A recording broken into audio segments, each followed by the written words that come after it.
Okay, hello everyone. I welcome you all on this platform, and in today's particular class we are going to study the sixth poem of class 10th, that is Amanda, and it is written by Robin Klein, an Australian poet. Okay, तो basically अगर इस theme को समझने की कोशिश करोगे इस poem की, तो इसमें ये जो अमांडा का जो हेडिंग दिया हुआ है ना, ये पार्टिकुलर एक गर्ल का नाम है और आप बेसिकली अपने लाइफ से भी रिलेट कर सकते हो.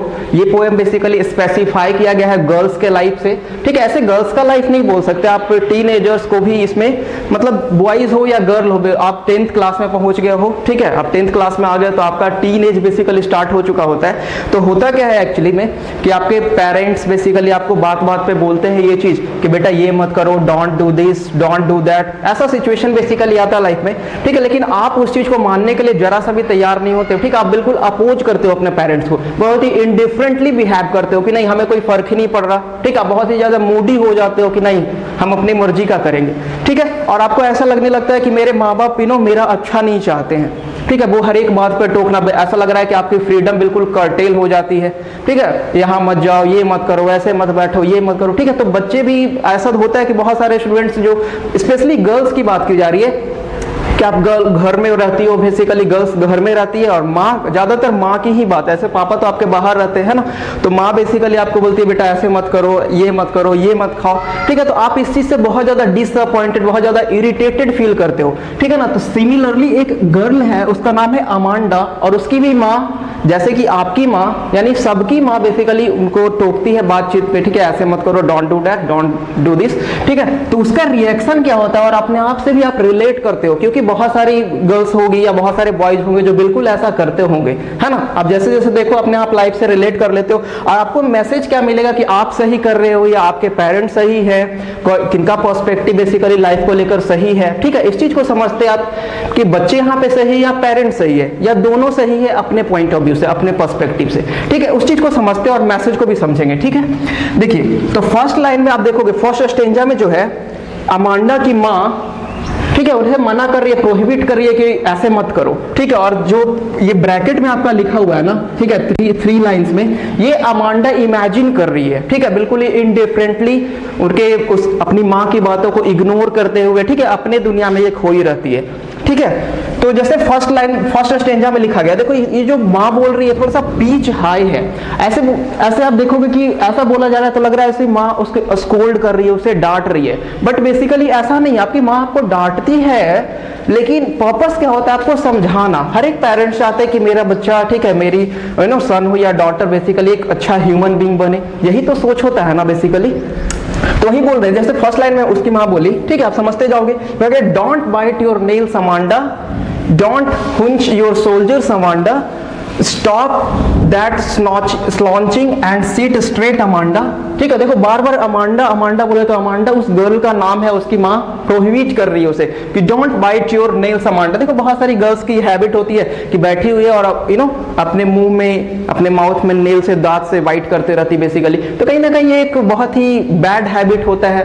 ठीक है, आपकी तबियत भी इससे खराब होती है, बहुत ज्यादा अनहाइजेनिक होता है ना, बेसिकली इनहाइजेनिक ये चीज है ना. तो इसी हैबिट को बेसिकली आपको सुधारने के लिए माँ बाप, आपके मम्मी पापा इस चीज के लिए मना करते हैं, लेकिन आपको ये चीज बुरा लगता है ना. तो ये बोले don't hunch your shoulders Amanda. कभी कभी देखे हो बेसिकली हुंच का मतलब क्या होता है सर? हुंच का मतलब बेंड करना.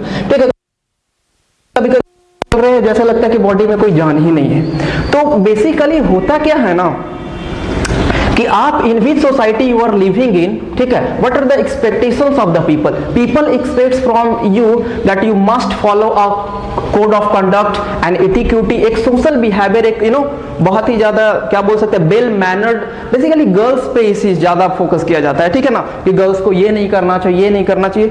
क्लियर. तो कहीं ना कहीं प्रेशराइज होते हैं पेरेंट्स इस चीज को लेकर, इस वजह से आपको मना करते हैं और आपको कहीं ना कहीं एक चीज बोलते हैं कि बेटा ये मत करो, ऐसे मत करो. ठीक है, उसी चीज को स्पेसिफाई किया जा रहा है कि don't hunch your shoulders Amanda. देखो बहुत सारी ऐसे गर्ल्स होती है, बॉयज, अब अपना ऐसा लग रहा है कि जैसे उसके बॉडी में जान ही नहीं है. हुंच का मतलब क्या होता है? बेंड करने के सेंस में. नेक्स्ट बोला गया stop that slouching and sit straight Amanda. अब जैसे बाय द वे क्या हुआ कि ठीक है, कोई भी गर्ल है बेड पे बैठी हुई या सोफे पे बैठी हुई है, तो एक बैठने का भी एक एक मैनर होता है ना कि कैसे बैठा जाता.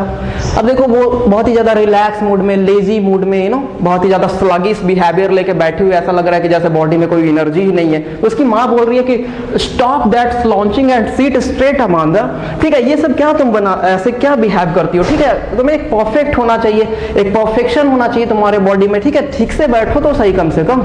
तो कहीं ना कहीं ये चीज जब आपकी माँ बार बार इस चीज के लिए टोकती है कि बेटा ऐसे मत करो, don't do this and don't do that, तो बच्चे इस चीज से बहुत ज्यादा इरिटेट हो जाते हैं, ठीक है। आई होप आप लोगों की माँ भी हमेशा आपको बोलती होगी तो आप लोग बहुत ज्यादा इरिटेटेड फील करते होगे, ठीक है। तो क्या आपकी माँ यहाँ पे गलत है या आप गलत हो, उस चीज को हम समझते कि कौन आप ऐसे या दोनों सही है अपने अपने पर्सपेक्टिव से, ठीक है, इस चीज को समझते। अब देखो कि जब ये फर्स्ट स्टेज में उसकी माँ बोली, ठीक है, अब ये अमांडा क्या इमेजिन कर रही है, बहुत ही इंडिफरेंटली बिहेव कर रही है, लग रहा है जैसे उसे कोई फर्क ही नहीं पड़ रहा, वो एक कान से सुन रही है और इस कान से, ऐसा बोलते हैं ना कि बिल्कुल ही इग्नोर करना बातों को, ठीक है। तो देखो वो अपनी ही दुनिया में खोई हुई है और बोलती है, वो अपनी क्या सोच रही है, देयर इज अ लैंग्यूड, लैंग्यूड बेसिकली हम बोलते हैं एक बहुत ही ज्यादा relaxed emerald sea where the sole inhabitant is me and mermaid, ठीक है। mermaid आप बोल सकते हो एक जलपरी को, जलपरी आप लोग जानते हो एक इमेजिनरी सीन है। आप एनिमेटेड जब मूवी वगैरह देखते होगे तो उसमें देखे होगे एक गर्ल होती है, उसका हाफ जो बॉडी होता है एक गर्ल का होता है और नीचे फिश का होता है, उसका पूंछ, बेसिकली आप ऐसा देखे हो तो उसको हम जलपरी बोलते हैं, ठीक है। इंग्लिश में क्या, मैरमेड, ड्रिफ्टिंग ब्लिसफुली। तो जब उसकी माँ इतना ज्यादा इरिटेट, इतना ज्यादा टोक ढोक करती है ना हर एक बात पे, तो वो क्या सोचती है कि बिल्कुल हमें सॉलिट्यूड में रहना है, ठीक है, बिल्कुल अकेले रहना, हमें बिल्कुल अकेले रहना अच्छा लगता है। और वो किस टाइप का लाइफ इमेजिन करती है, बोलती है देयर इज अ लैंग्यूड एमरेल्ड सी। तो देखिए एक पत्थर, एक बहुत ही बड़ा समुद्र है, एमरेल्ड बेसिकली आप ग्रीनिश पत्थर, ग्रीनिश स्टोन को बोलते हो, जो ग्रीन कलर का होता है, समुद्र वगैरह में पाया जाता है, ठीक है। तो वहां पे वो है बिल्कुल ही अकेली, और वहां पे जो, ठीक है, मैरमेड है ना, जो जलपरी है, वो मैं हूं। कौन इमेजिन कर रही है इस चीज को सर, तो अमांडा, अमांडा इमेजिन कर रही है, समझ रहे हो बाबू, ठीक है। अमांडा इस चीज को इमेजिन कर रही है कि वो जो जलपरी हूं ना, मैं हूं बिल्कुल अकेली वहां पे, और वो जो समुद्र का बहाव होता है उसके साथ ही ना बहुत ही आराम से रिलैक्स्ड मूड में उसके साथ ही ना फ्लो कर रही हूँ। कितना ज्यादा वो पीसफुल लाइफ है, कितना ज्यादा अच्छा लाइफ है, ठीक है। कम से कम ये डेली का डेली यू नो ये चीज सुनना तो नहीं पड़ेगा ना अपनी माँ का। ऐसा फीलिंग्स क्रिएट होने लगता है जब बच्चे बहुत ज्यादा डिसअपॉइंटेड हो जाते हैं, बहुत ज्यादा इरिटेटेड हो जाते हैं बातों को लेकर, है ना। तो सोच रहे हो वो ऐसा सोचने लगती है कि बिल्कुल ही मेरी माँ बहुत ज्यादा इरिटेट करती है, हमें बिल्कुल अकेले होना चाहिए, ठीक है। तो देख रहे हो पहले सीन में वो क्या इमेजिन कर रही है। फिर उसके बाद उसकी माँ बोलती है फिर से, did you finish your homework Amanda, did you tidy your room Amanda, I thought I told you to clean your shoes Amanda. फिर से उसकी माँ, और यू नो मोस्ट प्रोमिनेंटली एक क्वेश्चन पूछा जाता होगा हर एक बच्चे से, आपकी माँ पूछती होगी, did you finish your homework बाबू, ठीक है, या जो भी आपका नाम होगा या जो भी आपकी माँ आपको बुलाती होगी इस टाइप से बोलती होगी, ठीक है। Did you finish your homework Amanda, did you tidy your room Amanda. ये पूछ रही है बार बार कि क्या तुमने अपना होमवर्क पूरा किया, क्या तुमने अपना रूम साफ किया, मैंने बोला था ना कि तुम अपने शूज को साफ करो, क्या अपने शूज साफ किया तुमने अमांडा।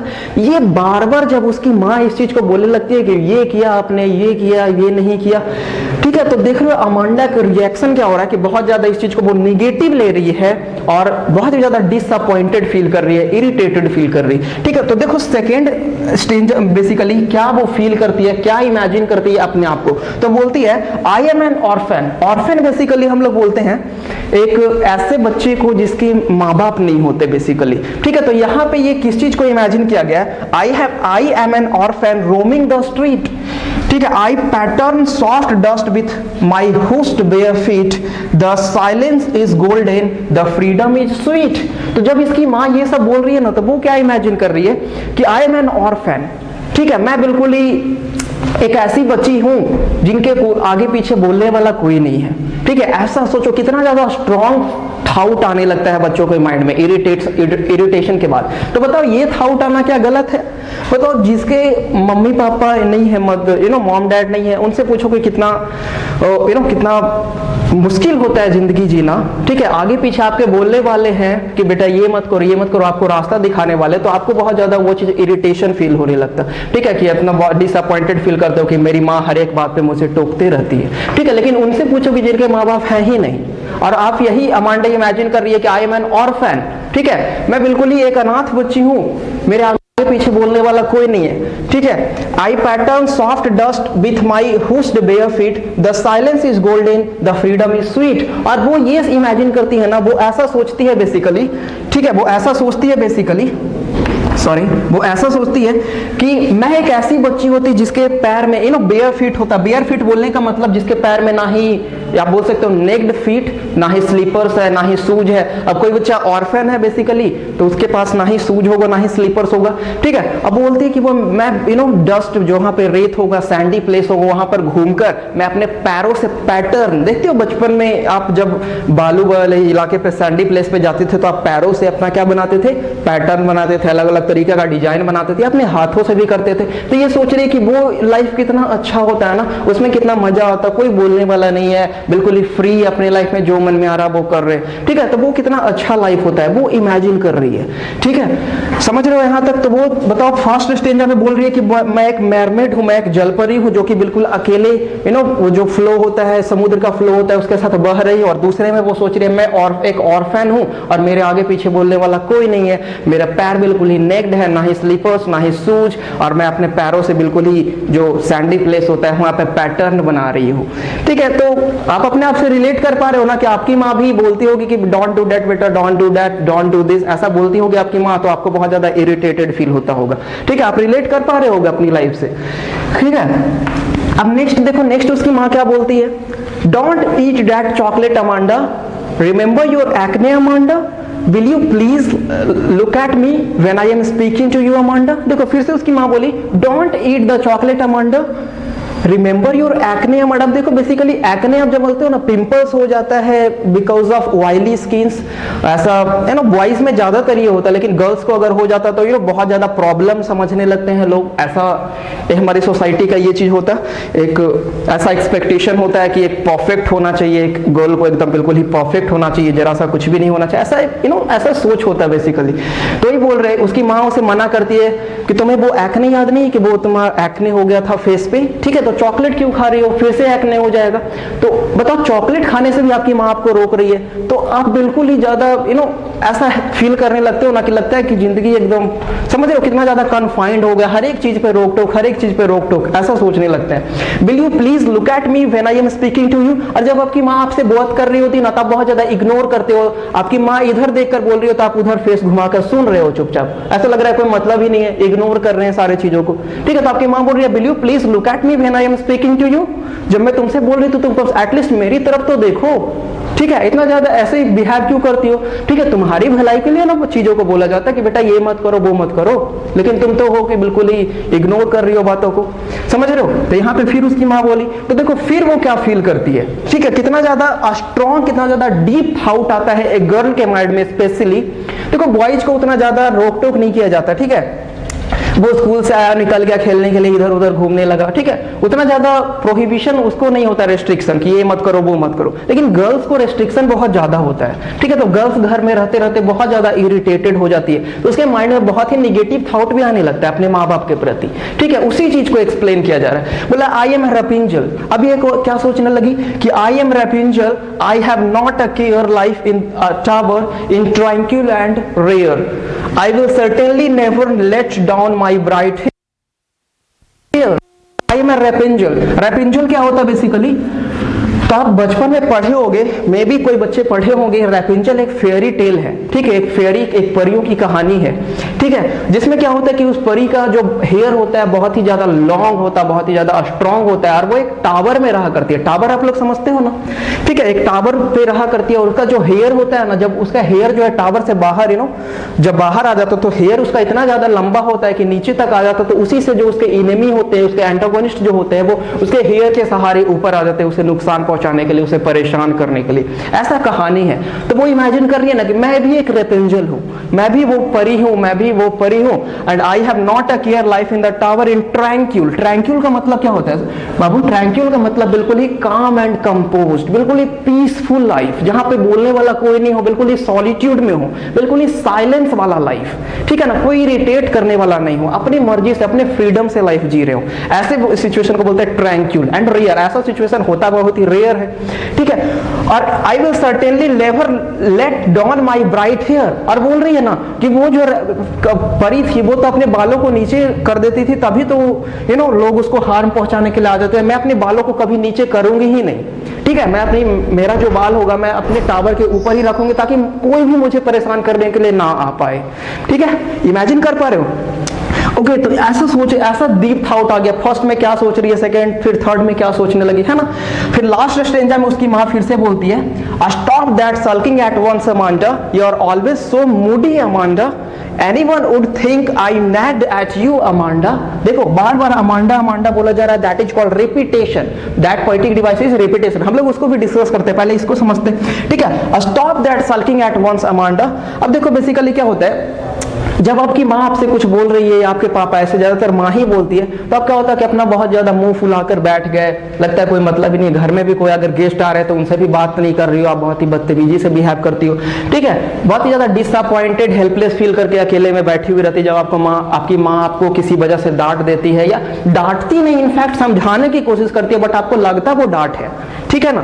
तो you are always so moody, और बोल रही कि आप बहुत ज्यादा मूडी हो। मूडी एक ऐसी गर्ल को बोलते हैं जो अपनी मर्जी का बेसिकली करती, जब उसका मन होगा तो पूरे घर की सफाई बहुत अच्छे से कर देगी, जब उसका मन होगा तो खाना भी बना देगी, और जब उसका मन होगा तो कुछ भी नहीं करेगी, ठीक है। तो ऐसे गर्ल को हम बोलते हैं मूडी, कि अपनी मर्जी से जब उसका जो मूड होगा वही करने वाले। आप मम्मी, उसकी माँ कितना भी कुछ बोलते रहे कि बेटा ये कर दो वो कर दो, तो उसे कोई फर्क नहीं पड़ने वाला, ऐसी गर्ल को मूडी बोलते हैं, ठीक है। Anyone would think I nagged at you Amanda, ठीक है। एनीवन, अगर कोई देखेगा तुम्हें इस हाल में, अगर घर पे कोई आया और कोई देखेगा तो क्या तुम्हें सोचेगा कि मैं तुम्हें परेशान करती, मैं तुम्हें टीज करती हूँ, ठीक है, तभी तो तुम हमेशा मुंह फुलाकर बैठी हुई रहती बेसिकली, ठीक है। तो थोड़ा सा रिलैक्स मूड में रहा करो, ओके। तो आई होप अब ये चीज हम लोगों ने कवर कर लिया, तो आपको मैसेज क्या मिला इस चीज को हम लोग समझने की कोशिश करते हैं। देख रहे हो कि क्या हो रहा है कि माँ जो है, एक स्टेंजा में माँ अपने अमांडा जो उनकी डॉटर है उनको समझाने की कोशिश कर रही है, लेकिन वो जो समझाना है वो उस बच्ची को क्या लग रहा है कि मेरी माँ हमेशा मुझे रोक टोक करती है हर एक चीज पे, मेरी माँ हमेशा चीजों पे डांटते रहती है,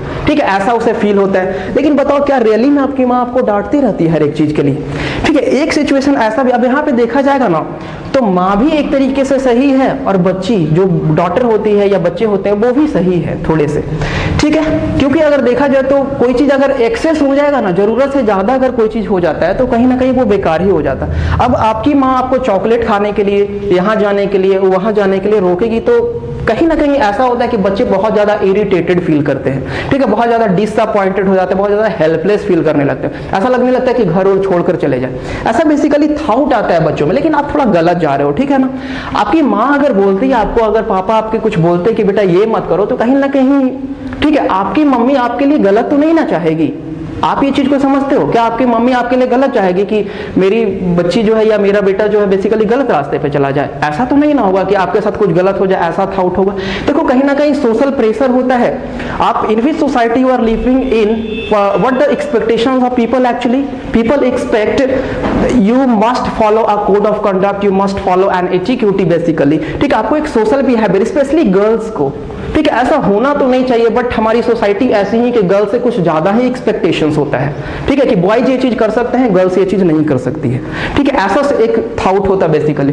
तो उस चीज का प्रेशर होता है कहीं ना कहीं पेरेंट्स पे, कहीं ना कहीं मम्मी पे। तो माँ भी कहीं ना कहीं प्रेशराइज होते हैं, इस वजह से आपको मना करती है कि बेटा यहाँ मत जाओ, ये चीज मत करो, ये मत खाओ, वो मत खाओ, ठीक है। एक कहीं ना कहीं प्रेशराइजेशन होता है, तो आपको भी उस चीज को समझना चाहिए, ठीक है। तो दोनों में अगर देखा जाए तो माँ भी अपनी जगह पे सही है और थोड़े से आप भी सही हो। कहीं ना कहीं ये चीज भी होता है कि जब बहुत ज्यादा किसी चीज को बोला जाता है तो बच्चे इरिटेटेड फील करते हैं, लेकिन आपको इस चीज को मैनेज करना होगा ना, ठीक है। आप भी जब बड़ी हो जाओगे तो चीजें धीरे धीरे चीजों को समझने लगोगे कि हाँ बिल्कुल माँ जो बोलती थी, कहीं ना कहीं उसके पीछे रीजन होता होगा। आप भी बड़ी होती जाओगी तो आपको ये चीज समझ में आता है कि हाँ वो चीज माँ बोलती थी या पापा मना करते थे, ठीक है, इस चीज के लिए, तो वो कहीं ना कहीं सही ही बोलते थे। क्लियर ना? आपको अभी लगता होगा कि नहीं बहुत ज्यादा मेरी माँ इरिटेटेड है, बहुत ज्यादा इरिटेट करती है हमेशा, तो ये मत करो, वो मत करो, बहुत ही ज्यादा, समझ रहे हो? क्लियर? देख रहे हो क्या क्या कितना ज्यादा डीप थाउट आ जाता है एक गर्ल के माइंड में कि काश हम अकेले होते, कोई बोलने वाला नहीं होता। इतना ज्यादा डीप थाउट आ गया, देख रहे हो पोएम में लिखा गया है कितना ज्यादा डीप, काश हम अकेले होते, कोई बोलने वाला ही नहीं होता। बताओ इतना ज्यादा नेगेटिव थाउट आना क्या ये अच्छा है? हाँ, ऐसा बोला गया आपको बेसिकली कि जिनके मम्मी पापा नहीं है, वो जो बच्चा ऑर्फन होता है, उनसे जाकर पूछो कि कितना मुश्किल होता है जिंदगी को जीना। ठीक है, आपके मम्मी पापा इतना अच्छा लाइफ मिला बेसिकली आपको, ठीक है, इतना ज्यादा सपोर्टिव पेरेंट्स हैं, थोड़ा सा डांटते मतलब क्या, डांटने का मतलब समझाना है वहां पे। ठीक है, आप उस चीज को पॉजिटिव पॉइंट ऑफ व्यू से देखोगे। ओके, छोड़ो, ज्यादा अगर बोलने लगेंगे तो ज्यादा लेंथी हो जाएगा। तो आई होप आप लोग समझ गए होंगे बेसिकली कि क्या मैसेज देना चाहते हैं। Okay, let us discuss some poetic 10 literary devices. कौन कौन सा लिटरेरी डिवाइसेस यूज किया है उस चीज को हम लोग समझते हैं। ठीक है, तो सबसे पहले आप राइम स्कीम की बात करोगे तो राइम स्कीम क्या है, देख रहे हो फर्स्ट लाइन में अमांडा, अमांडा एंड अमांडा, ये रिपीटेशन हुआ बेसिकली। आप अगर इसको डिनोट करोगे ए, आप लोग पोएटिक डिवाइसेस में ध्यान दोगे, ठीक है ना, और ये अलग राइमिंग कर रहा है, इसको आप बोल सकते हो बी। तो फर्स्ट स्टेंजा का जो राइमिंग हुआ क्या हुआ बाबू, ए बी ए, ये चीज आपको समझ में आया, ए बी ए। ठीक है, अगर ये देखोगे इस स्टेंजा की राइमिंग देखोगे तो क्या है, सी मी ब्लिसफुली, सी मी ब्लिसफुली, सेम साउंड हो रहा है ना, तो आप इसको बोल सकते हो सी सी। तो ये जो सेकंड स्टेंजा है बेसिक, ऐसा तो ये दोनों ज्वाइंट ही था। ठीक है, इसको देखोगे तो ये सी हुआ। फिर अगर आगे जाओगे तो फिर से सेम से अमांडा, अमांडा एंड अमांडा का रिपीटेशन हुआ है, तो दिस इज ए। और ये वाला जो साउंड है ये बताओ बिल्कुल ही डिफरेंट हुआ ना, तो आप बेसिकली इसको बी ना बोलकर क्या बोलोगे बाबू, डी बोलोगे। ठीक है, अलग राइम इसको तैयार किया गया। फिर यहां से सी देखो, स्ट्रीट फीट एंड स्वीट, फिर से सी तैयार हुआ। ठीक है, फिर यहाँ पे आओगे तो देख रहे हो अमांडा, अमांडा एंड अमांडा, फिर से रिपीट हुआ, तो फिर से आप इसको बोल सकते हो ए एंड ए। और ये बताओ ये राइमिंग अलग हो गया, तो आप यहां से बताओ डी तक तो आप लेकर चले गए, तो आप इसको आप क्या नाम दे सकते हो, इसको नाम दे सकते हो ई। ठीक है, समझ रहे हो ना। उसके बाद बेसिकली अगर जाओ आगे तो इसको भी आप बोल सकते हो सी, ऐसे चेंज किया जा सकता है। ठीक है, आप देख रहे हो कि साउंड अलग अलग हो रहा है तो आप चेंज कर सकते हो। बस बोलने का मतलब ये है कि जो स्टेंजा में अमांडा इमेजिन कर रही है ना अपने लाइफ में, उसका राइमिंग बिल्कुल ही सेम है हर एक लाइन का। ठीक है, और जिसमें उसकी माँ बोल रही है तो सिर्फ थर्ड लाइन का राइम जो अलग है, बाकी तो तीनों लाइन का राइमिंग सेम ही है, क्योंकि रिपीटेशन हो रहा कौन से वर्ड का, अमांडा का। ठीक है, फिर से यहाँ पे सेम ही राइम, तो राइमिंग को आप लोग समझ गए, राइम स्कीम को। और कुछ लिटरेरी डिवाइसेस को देखोगे तो आप फर्स्ट लाइन में ही देख सकते हो, देखो डोंट से क्या हो रहा है, दोनों लाइन डोंट से स्टार्ट हो रहा। तो हम लोगों ने प्रीवियस पोएम में इस चीज को समझा कि जब बेसिकली दो line consecutive line same word से स्टार्ट हो तो that poetic device is called anaphora. उस चीज को क्या बोलते हैं बाबू, एनाफोरा। ठीक है ना। उसके बाद अगर देखा जाए तो आप देख सकते हो एक चीज एलिट्रेशन भी। कैसे देख सकते हो एलिट्रेशन, जानते हो रिपीटेशन ऑफ कॉन्सोनेंट साउंड, ठीक है ना, eight the start of consecutive words basically, है ना। जहां पे देखोगे जैसे एस का रिपीटेशन हो रहा है ना, आप देख रहे हो ना, एस का रिपीटेशन हो रहा है, दैट इज एलिट्रेशन। इसको क्या बोलेंगे, और सबसे ज्यादा प्रोमिनेंटली यही यूज होता है। ठीक है, एलिट्रेशन। ठीक है, तो एलिट्रेशन एंड एनाफोरा बेसिकली आप लोग समझ गए। उसके बाद और देखने की कोशिश करोगे, ठीक है, तो नीचे अगर आओगे इधर सेम ही आपको देखने को मिलेगा क्या, एनाफोरा एंड एलिट्रेशन। आप एक बोल सकते हो रिपीटेशन। रिपीटेशन किस चीज का, अमांडा का। अमांडा बार बार बोला गया है तो that is called repetition, that poetic device is repetition. ठीक है, तो रिपीटेशन में क्या हो रहा, सेम वर्ड का बार बार रिपीटेशन हो रहा है पोएम में। थ्रू आउट द पोएम देख रहे हो अमांडा अमांडा अमांडा कितनी बार रिपीट हुआ है, तो दैट इज रिपीटेशन। ठीक है, सिंपली। उसके बाद बेसिकली आप देखोगे तो यहाँ पे यूज किया गया द साइलेंस इज गोल्डन। क्या बोला गया वो, the silence is golden, the freedom is sweet. ये दो चीज बोला गया। अब देखो साइलेंस को कंपेयर किया गया है किस चीज से, गोल्डन से। साइलेंस मतलब पीसफुल लाइफ होना बिल्कुल ही बहुत ज्यादा प्रीसियस माना जाता है, उसको प्रीसियसनेस से कंपेयर किया गया है। तो जब आप जानते हो कि जैसे बोला गया कि ये चीज बिल्कुल वो चीज है, जैसे अगर हम बोले ना कि he fought like a lion in the war, he fought like a lion, तो जैसे आप like यूज कर दिए ना तो ये हो गया सिमिली। क्या हो गया, सिमिली। लेकिन आप बोलोगे he was a lion in the war, he was a lion, अगर किसी पर्सन को बोले ना कि बिल्कुल ही शेर की तरह लड़ा वो, समझ रहे हो, तब आप अगर किसी पर्सन को बोल दिए कि वो शेर है ना, शेर की क्वालिटी जो उसमें दिखी आपको, तो दैट इज मेटाफर। उस चीज को हम लोग क्या बोलते हैं, मेटाफर। उसी तरीके से यहाँ पे साइलेंस को गोल्डन बोला गया है तो दैट इज ऑल्सो मेटाफर, है कि नहीं मेटाफर। ठीक है, यहाँ पे क्या बोला गया, फ्रीडम को स्वीट बोला गया है। फ्रीडम जो होता है बहुत ही ज्यादा स्वीट होता है। ठीक है, तो यहाँ पे भी क्या हो गया, मेटाफर ही हो गया।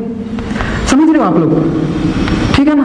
और देख सकते हो बेसिकली तो आपको कॉन्सोनेंस एंड एसोनेंस देखने को मिलेगा। ठीक है, यहाँ पे नजदीक से देखने में थोड़ा प्रॉब्लम होता है ना, टाइमिंग भी आपका बेस्ट होगा। आप देख सकते हो एसोनेंस एंड कॉन्सोनेंस।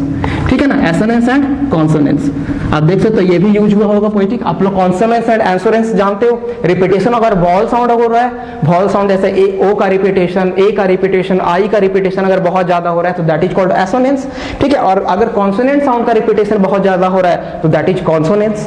ठीक है, तो अभी हमने बोला कि कॉन्सोनेंट साउंड का रिपीटेशन एलिट्रेशन भी होता है एंड कॉन्सोनेंट साउंड का रिपीटेशन कॉन्सोनेंस भी होता है। तो दोनों में डिफरेंस क्या होता है? तो डिफरेंस बस ये होता है ना कि एलिट्रेशन की आप बात करोगे तो जो रिपीटेशन होगा कॉन्सोनेंट साउंड का वो at the start of word होगा, at the starting of word. जैसे आप देख रहे हो यहाँ पे कि एस एस एस स्टार्टिंग में लिखा गया ना तो दैट इज एलिट्रेशन। लेकिन यही कॉन्सोनेंट साउंड वर्ड के कहीं पे भी आ सकता है, स्टार्टिंग में आ जाए, मिडिल में आ जाए, लास्ट में आ जाए या कहीं पे भी आ जाए बीच में ना, तो दैट इज कॉन्सोनेंस। समझ रहे हो यहाँ पे? ओके, तो आई होप आपको ये लिटरली डिवाइसेस भी समझ में आ गया होगा। ठीक है, और आप मैसेज को भी समझ गए। ठीक है, कि मैसेज क्या देना चाहते।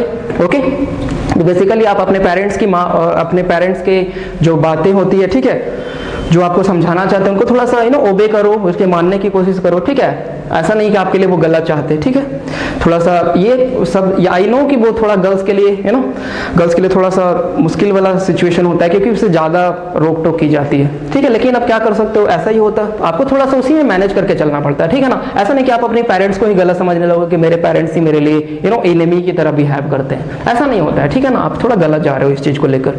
ओके, उसी में मैनेज करके चलना होता है। ठीक है, माँ भी आपकी सही है, आप भी थोड़ा सा सही हो। ठीक है, ओके, तो let's see you in the next class. Basically आप इसका अगर क्वेश्चन आंसर या जो भी वर्ड्स यूज किया गया है, poetic device, literary devices use किया गया, तो आपको नीचे डिस्क्रिप्शन बॉक्स में लिखा हुआ मिल जाएगा, आप उससे हेल्प ले सकते हो। ओके, तो let's see you in the next class. और नेक्स्ट क्लास में हम इसके नेक्स्ट पोएम को डिस्कस करेंगे, बेसिकली या कोई स्टोरी को स्टार्ट करने की कोशिश करेंगे। ओके, तो जब तक कीप स्माइलिंग, कीप प्रैक्टिसिंग, बिल्कुल हंसते मुस्कुराते रहना, टेंशन डिसअपॉइंटेड मूड में नहीं रहा जाता है। ठीक है ना, ओके, तो टेक केयर, थैंक यू।